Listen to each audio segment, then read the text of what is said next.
Hi friends, welcome to Raja truck lakhs 2324. ఈ రోజు అయితే మళ్ళీ మనం అయితే ఏనుకూరు యాడ్లోకి అయితే వచ్చేసాము. ఏంటంటే 3 రోజులు తుఫాన్ అని చెప్పారు. మనం అయితే నాన్ స్టాప్గా అయితే దిగుమతి అయిన కానీ నాన్ స్టాప్గా వాన్ అయితే పడుతూనే ఉంది.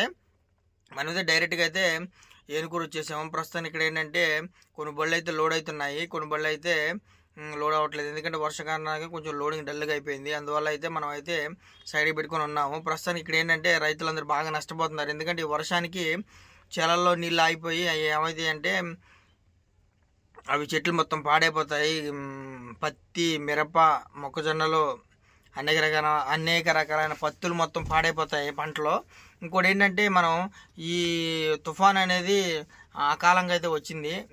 ఆంధ్రాలో ఉంది, తెలంగాణలో ఉంది, బాగా అయితే కురుస్తుంది. ఎక్కడెక్కడ రోడ్లు గిడ్లు మొత్తం కొట్టుకుపోతున్నాయి. మనం అయితే చాలా జాగ్రత్తగా ఉండాలి. ఎందుకంటే ఏ క్షణం ఎటువంటిదో మనం చెప్పలేము. ఎందుకంటే ఈ వర్షాలు ఎక్కడ పడితే అక్కడ కురుస్తూ ఉంటాయి. వాగులు వంకలు అన్నీ పొంగి రోడ్లపైకి వస్తూ ఉంటాయి. మనం చాలా జాగ్రత్తగా అయితే ఉండాలి. ఇప్పుడు అయితే ప్రస్తుతానికి ఏంటంటే కొన్ని బళ్ళు అయితే లోడ్ అవుతున్నాయి. చూడండి ఒకసారి. చూసారా ఫ్రెండ్స్, ఇప్పుడైతే ప్రస్తుతానికి ఇది పెద్ద గోడము. ఈ గోడంలో అయితే మధ్యలో అయితే బళ్ళు పెట్టి నాలుగు బళ్ళు లోడ్లు అవుతున్నాయి. ఒక డీసీఎం అయితే ప్రస్తుతానికి పక్కన ఉంది. ఇది రాజస్థాన్ లారీ, ఇది కూడా లోడ్ అవుతుంది. మనదైతే ప్రస్తుతానికి అయితే లోడింగ్ ఇప్పుడైతే ఏం లేదు, వర్షం కురుస్తుంది కాబట్టి ఆగు అని చెప్పాడు. సరే నేను పక్కన పెట్టుకున్నాను. చూడండి ఒకసారి.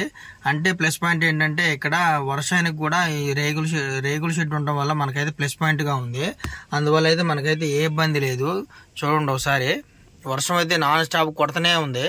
చూడండి. వీడియో నచ్చితే లైక్, షేర్, సబ్స్క్రైబ్ చేయండి. జై డ్రైవర్ అన్న, సపోర్ట్ మీ, ప్లీజ్ కామెంట్ చేయండి, కొంచెం సపోర్ట్ చేయండి.